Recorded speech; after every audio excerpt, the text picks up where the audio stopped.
بسم اللہ الرحمن الرحیم نحمدہ ونصلی ونسلم علی رسولہ الکریم۔ چیف جسٹس آف پاکستان نے کافی سارے کام آتے ہی پہلے ہفتے میں ہی اپنا کچھ رنگ دکھایا ہے۔ لوگوں کی توقعات سے امیدوں سے بڑھ کے چیف صاحب نے اقدامات اٹھائے ہیں، لیکن ایک کام انہوں نے ایسا کیا ہے جس سے میرا دل تو بہت راضی ہوا، اور میں کئی دفعہ کہہ چکا ہوں، پہلے بھی سیاستدانوں سے بھی کہہ چکا ہوں، حکمرانوں سے بھی کہہ چکا ہوں۔ میں جب جیل میں تھا تو جو کچھ میں نے دیکھا تھا، میں چاہتا تھا کوئی حکومت ایسی آئے کہ آ کے جیلوں کے جو قیدی ہیں ان کے ساتھ انسانوں والا سلوک کرے، لیکن کوئی سنتا ہی نہیں۔ میں جب رہا ہو کے آیا تو مسلم لیگ کے بڑے لیڈر میرے ملاقات کے لیے تشریف لائے، وہ بھی کوئی 9 مہینے 10 مہینے جیل میں رہے تھے۔ میں نے ان سے کہا کہ جیل کی سنائیں، انہوں نے کہا جی بس اس دفعہ نیت کر کے آئے تھے کہ جیل سے آئیں گے تو آتے ہی جیل میں اصلاحات کرنی ہیں، بہت کام خراب ہے، بہت ظلم ہے، بہت زیادتی ہے، تو غیر انسانی سلوک ہے، ہم نے تو 9 مہینے بھگتا، لیکن ظاہر ہے جب باہر آتے ہیں تو بھول جاتے ہیں۔ اور ویسے نواز شریف، شہباز شریف، مریم وغیرہ تو جن جیلوں میں رہے ہیں وہ VIP جیلیں تھیں۔ کاش، میں نے ویسے ایک دفعہ پہلے بھی کہا تھا، کاش یہ تمام لیڈر جو ہیں یہ کوئی 2 مہینے، کوئی 6 مہینے، کوئی سال جیل میں رہیں، تاکہ انہیں پاکستان کی جیلوں میں قید ہزاروں افراد کے مسائل کا علم ہو سکے۔ لیکن یہ سیاستدان جب باہر آتے ہیں تو پھر تو یہ ہوا میں اڑتے ہیں، جیسے آج کل قانون سازی کر رہی ہے نون لیگ، اور یہ ساری قانون سازی ان کے گلے پڑنے والی ہے چند دنوں تک۔ کاش یہ بات صرف ایک ہی میری بات سن لینا اور سمجھ جائیں تو شاید اس سے باز آ جائیں۔ پیپل پارٹی ان کا ساتھ دے رہی، دہشت گردی ایکٹ میں تبدیلیاں ہو رہی۔ یہ دہشت گردی ایکٹ کیا ہے؟ یہ سیاسی کارکنوں پہ لاگو ہو رہا ہے بار بار۔ سیاسی کارکن جلوس نکالنے کے جرم میں پکڑا جاتا ہے، پکڑا بھی نہیں جاتا، گھر سے رات جلوس نکالنے سے پہلے اٹھا لیا جاتا ہے اور دہشت گردی کی دفعات لگا دی جاتی۔ میں MNA سے سوال کرتا ہوں، قانون سازوں سے سوال کرتا ہوں کہ اس سے بڑا اور ظلم کیا ہوگا؟ جو جرم ہوا نہیں، جو جلوس میں جاتے تو ہو سکتا جلوس پر امن ہی رہتا، جلوس میں کوئی تشدد نہ ہوتا، جلوس میں کوئی ہلہ گلہ نہ ہوتا۔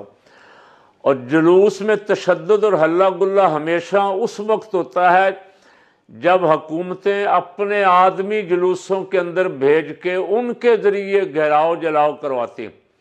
سیاسی کارکن کسی جماعت کے بھی ہوں، وہ ہلہ گلہ، نعرے بازی تک، ہے جمالو تک، ہائے ہائے تک، اب وہ توڑ پھوڑ والا کام سیاسی کارکن نہیں کرتے، لیکن اپنے پرچے سیاسی کارکنوں کے خلاف اور دہشت گردی کے پرچے بے حد افسوسناک ہے۔ کاش یہ اپنے آپ کو سیاستدان کہنے والے اس پہ کچھ سوچ لیں، اس پہ کچھ غور کر لیں، لیکن یہ بھول جاتے ہیں باہر آ کے یہ جب اقتدار میں ہوتے ہیں تو یہ اپنی لوٹ مار میں لگ جاتے ہیں۔ اب خان صاحب بھی سال ہو گیا، سال سے اوپر جا رہا ہے، جیل بھگتے بیٹھے ہیں۔ یہ جو اس وقت حکمران ہیں یہ بھی جیل بھگتے بیٹھے ہیں، لیکن جیل اصلاحات کے لیے میں نے نہیں دیکھا انہوں نے کوئی ایک میٹنگ بھی کی ہو۔ چیف جسٹس کو سلام ہے، چیف جسٹس نے آتے پہلے ہفتے ہی اجلاس بلایا، اور اس اجلاس میں لاہور ہائی کورٹ کی چیف جسٹس، IG پنجاب اور خدیجہ شاہ PTI کی جو جیل بھگت کے آئی، اور احد چیمہ انہوں نے PTI کے دور میں جیل بھگتی، اس طرح کر کے ایک میٹنگ کی ہے اور کمیٹی بنائی ہے، ان کو کہا ہے کہ وہ جیل اصلاحات کریں۔ تو یہ ان کی ذمہ داری ہے کہ وہ جائیں جیلوں میں، دیکھیں کہ کس طرح قیدیوں کو جانوروں کی طرح بند کیا ہوا، جانوروں کی طرح۔ جہاں 2 کی جگہ ہے وہاں 5 آدمی، لیٹرین بھی ان کی وہی ہے اور کوئی پردہ نہیں ہے لیٹرین کا، لیٹرین بھی وہی ہے، ان کا غسل خانہ بھی وہی ہے، اور بدقسمتی سے جو کھانا کھا کے وہ برتن دھوتے ہیں وہ بھی اسی لیٹرین میں ہی دھوتے ہیں۔ اتنا افسوس ہوتا ہے دیکھ کے، بنانے والوں نے پتہ نہیں انگریز کے زمانے کی بنی ہوئی ہیں جیلیں، بنانے والوں نے کچھ ظالمانہ سوچ رکھنے والے ظالموں نے جیلیں بنائی ہوئی ہیں۔ آپ دیکھیں جو کمیٹی بنی ہے، ان کو بھیجیں باہر، یورپ بھیجیں، وہاں کی جیلیں دیکھیں، اور پھر یہاں آ کے اربوں روپیہ جو یہ کھا پی جاتے ہیں نا، ان میں سے کچھ ارب روپیہ مختص کر لیں، جیلیں نہیں بنائیں، ان میں سہولتیں دیں، اس لیے کہ زیادہ تر قیدی وہ ہیں جو بیچارے جن پہ الزام ہوتا ہے، ملزم، کیس چل رہا ہے 6 مہینے سے اندر ہیں، کسی کا سال ہو گیا، ڈیٹ ہی نہیں نکل رہی، کسی کو 4 سال ہو گیا، جیسے 9 مئی والے بیچارے 1.25 سال ہو گیا، ڈیٹ ہی نہیں لگ رہی، لگتی ہے جس دن ڈیٹ لگتی ہے جج صاحب غائب ہو جاتے۔ تو چیف جسٹس صاحب نے پہلا کام یہ بہت اچھا کیا تھا، ابھی اس کا رزلٹ آنا ہے۔ 7 یا 8 کو انہوں نے تمام دہشت گردی کی عدالتوں کے جو منتظم جج صاحبان ہیں ان کو بلایا ہے، ان سے ضرور پوچھیں کہ انہوں نے جو لوگ اندر ہیں دہشت گردی کے نام پہ ان کے کیسوں کا انہوں نے کیا بنایا ہے، کس کس کے خلاف کو فرد جرم عائد کی ہے، کس کا کوئی چالان ہوا ہے نہیں ہوا، یا ایسے ہی بیچارے جیلوں میں پڑے ہوئے ہیں۔ اور اس پہ قانون سازی کی ضرورت ہے، جس کے لیے نون لیگ کے پاس وقت نہیں ہے۔ نون لیگ پہ ایک مصیبت نازل ہے کہ کسی طرح عدالتوں کو کنٹرول کر لو، جج اپنے مرضی کے بھرتی کر لو۔ ابھی میں دیکھ رہا تھا 35 جج بھرتی کرنے ہیں جی، اور اسلام آباد ہائی کورٹ میں 12 جج بھرتی کرنے ہیں۔ صرف ایک ہی خواہش ہے کہ ہمارے چمچے کڑچے جج جو آئیں گے ان کی اکثریت ہونی چاہیے، فیصلہ ہمارے خلاف کوئی نہیں ہونا چاہیے۔ تو چیف جسٹس صاحب نے دونوں ایشوز کو پکڑا ہے، ایک تو دہشت گردی کی عدالتوں کے جج بلائے ہیں، بہت اچھا کیا ہے، کچھ ایسا میکنزم بنائیں کہ جس سے کوئی بے گناہ آدمی، کسی بے گناہ پہ دہشت گردی کا پرچہ نہ ہو، کسی سیاسی کارکن پہ دہشت گردی کا پرچہ نہ ہو، کسی بیچارے ملازم پہ دہشت گردی کا پرچہ نہ ہو، کسی دکاندار پہ دہشت گردی کا پرچہ، جو دہشت گرد ہیں جن کے خلاف یہ دہشت گردی ایکٹ بنا تھا، ان کے لیے آپ 3 مہینے کی بجائے 6 مہینے کا بھی کر دیں کہ 6 مہینے ان کو کوئی چھڑوا نہیں سکتا، تو ہمیں کوئی اعتراض نہیں ہے۔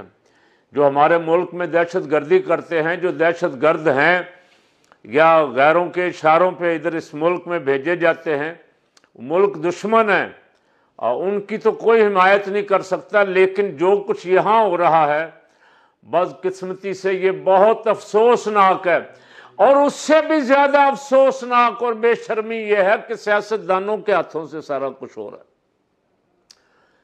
ثناء اللہ، محسن نقوی، شہباز شریف، بلاول، یہ سارے بڑے فخر سے کہتے ہیں ایم این اے اٹھایا گیا، ایم این اے گھر نہیں ملا، اس کے بچے اٹھائے گئے، بیوی اٹھائی گئی، مارا پیٹا گیا، پلاس سے جسم کھینچا گیا۔ انتظار پنجوتا کے ساتھ ایک وکیل ہے سپریم کورٹ کا، جو کچھ ہوا اس کو شرمسار ہونے کی بجائے جسٹیفائیڈ کر رہے ہیں، ادھر سے پکڑیں گے کان، کبھی ادھر سے پکڑیں گے۔ تو آپ جو میرے سننے والے اور ناظرین ہیں وہ فکر نہ کریں، فقیر کی بات لکھ لیں، چند دنوں بعد یہ اپنے بنائے ہوئے قوانین کے ہاتھوں پکڑے جائیں گے، یہ پچھتائیں گے، ان کے ایم این اے ان کے منہ پہ تماچے ماریں گے، ان کے ایم این اے ان کا گریبان پکڑیں گے۔ ایم این اے کو کاش اللہ عقل دے، کوئی ان کا ضمیر جاگ جائے، وہ کوئی پڑھ لیں کہ ہم کس پہ سائن کر رہے ہیں، کس پہ اوکے کر رہے ہیں۔ جو کچھ ان کو بنا کے اعظم نذیر تارڑ دے رہا ہے، پہلے 26ویں ترمیم دی، شرمندگی بن گئی پوری دنیا میں نون لیگ کی حکومت پیپل پارٹی کے لیے، اور MQM کے لیے اور ANP کے لیے وہ 26ویں ترمیم شرمندگی بن گئی. انہوں نے اپنے منہ پہ کالک ملی، اپنی مرضی کا چیف جسٹس لائے، اور اب ابھی 8 دن ہوئے، رو بھی رہے ہیں. اب اس چیف جسٹس کے خلاف پروپیگنڈا شروع ہو گیا کرنا. اب اس کو قابو کرنے کے لیے سکیمیں لگا رہے ہیں، اور اس کو قابو کرنے کے لیے جو سکیم بھی لگائیں گے، جو منصوبہ بندی کریں گے، کل وہ منصوبہ بندی بھی گلے پڑ گئی، پھر نئی منصوبہ بندی کریں گے. یہی کام ہے صرف ہمارے آئین سازوں کو، اور کوئی کام ملک میں ان کو اور کوئی شے نظر نہیں نہ آ رہی. قانون سازی صرف عدلیہ کو قابو کرنے کے لیے، اپنے اقتدار کو طول دینے کے لیے، ایکسٹینشنیں دینے کے لیے یہ تجویز لا رہے. مولانا فضل الرحمان نے صحیح کہا ہے کہ یہ سارے مارشل لائی اقدامات پیپل پارٹی اور نون لیگ دونوں مل کے کر رہے ہیں، انہیں شرم آنی چاہیے. کل یہ کیا سیاستدانوں کو، سیاسی کارکنوں کو، عوام کو، جمہوری لوگوں کو کیا منہ دکھائیں گے؟ تو بات میں نے شروع کی تھی جیلوں کی اصلاحات پہ. چیف جسٹس صاحب اگر آپ یہ کام کروا گئے، میں جیل گیا تھا جس دن، پہلے دن گیا تھا، جس کمرے میں رکھا وہاں صرف زیادہ سے زیادہ، وہ ہے تو ایک آدمی کے لیے، 2 آدمیوں کی گنجائش آپ نکال سکتے ہیں. وہاں 5 آدمی ٹھونسے ہوئے تھے، کوئی لیٹے ہوئے، کسی کا سر کسی کی ٹانگوں پہ تھا، کسی کی ٹانگیں کسی کے سر پہ تھیں، ایسے جیسے جانور واڑے میں بند کیے ہوتے ہیں، اس طرح کا ماحول بنایا ہوا، اور وہ انسانوں کے رہنے کے قابل نہیں ہیں. چیف جسٹس صاحب اس پہ پورا پیرا دیں، قیدیوں کی دعائیں لیں.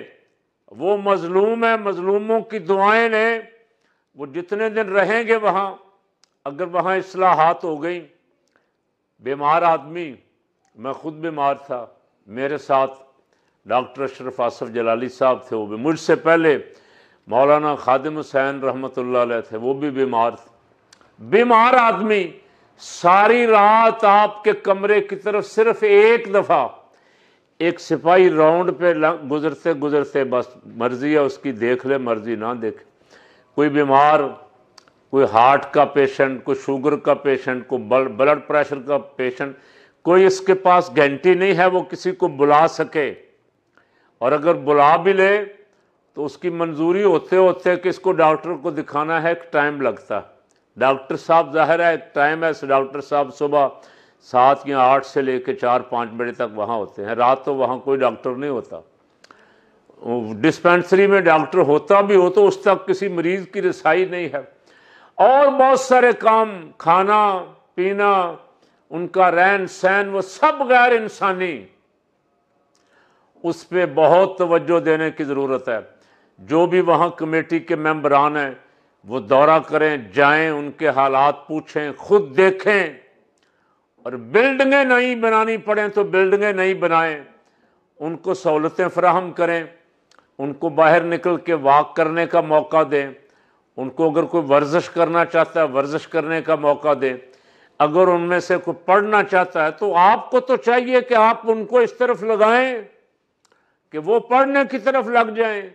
وہ اگر نوجوان ہیں ان کو کوئی ہنر سکھا دیں، باہر آئیں، کسی کام کاج لگ جائیں آ کے. آپ یہ کام چیف جسٹس صاحب کر جائیں گے. 2 کام میں نے عرض کیے ہیں آپ کو ابھی تک، صرف ایک دونوں آپ نے خود شروع کیے ہیں بغیر کسی کے کہنے کے. میں نے تو آپ کے شروع کرنے کے بعد صرف اپنا تھوڑا سا حصہ ملانے کے لیے اس پہ آواز اٹھائی. پہلا دہشت گردی کی عدالتوں والا، اس کے قوانین بنائے کہ دہشت گردی کا مقدمہ کسی سیاسی کارکن لیڈر کے خلاف درج ہی نہیں ہو سکے گا. جو درج کرتا تھانے دار اس کو کٹہرے میں کھڑا کرے، اور اگر کوئی کر لیتا ہے تو اس کا ریمانڈ جج کو، دہشت گردی کے جج کو پتہ ہونا چاہیے کہ اس کا ریمانڈ 14 دن کا، 15 دن کا، 10 دن کا، 5 دن کا نہیں دینا. 1 دن کا ریمانڈ دیں، اگلے دن اس کو جوڈیشل کریں. ایسے مقدمات کی حوصلہ شکنی کریں.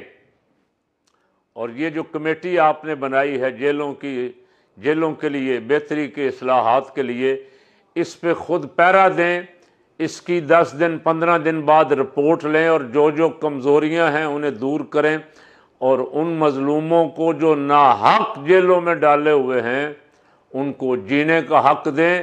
آپ مظلوموں کی داد رسی کریں گے تو کرو مہربانی تم اہل زمیں پر، خدا مہرباں ہوگا عرش بری پر، اللہ آپ پہ رحم فرمائے گا۔ اور جو بندوں پہ رحم نہیں کرتا، رسول پاک صلی اللہ علیہ وسلم نے فرمایا جو انسانوں پہ رحم نہیں کرتا خدا اس پہ بھی رحم نہیں فرماتا۔